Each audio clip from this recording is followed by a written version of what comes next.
morning sa lahat. Ayan, nandito naman ako sa aming munting taniman. Nagdidilig ng aming mga tanim. Nakaka-relax dito. Kasi sariwa ang hangin, tsaka fresh pa siya. Kaya ayan, hindi ako masyadong naboboring. Kasi ganito, mga anak ko nasa school.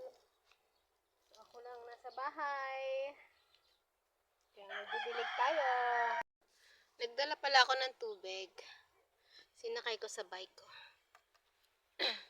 Kasi hindi ngayon na ulan. Yung nilalagyan namin ng stock. Galing sa ulan. Wala siyang laman.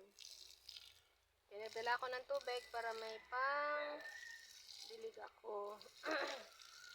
Yan, diligan natin para mabilis sila lumaki. Para mga ilang araw naman, pwede naman sila ma-harvest. Pwede natin nang ibenta. Malaking tulong kasi to mga idol. Di ba nagtitinda ako ng gulay? So, yan.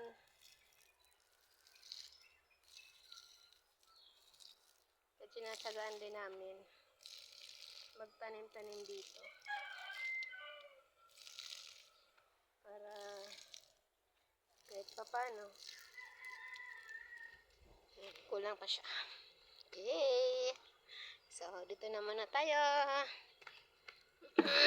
Yan, pako ng tubig yan. Ginagawa ko, sinasalin ko siya. Diba?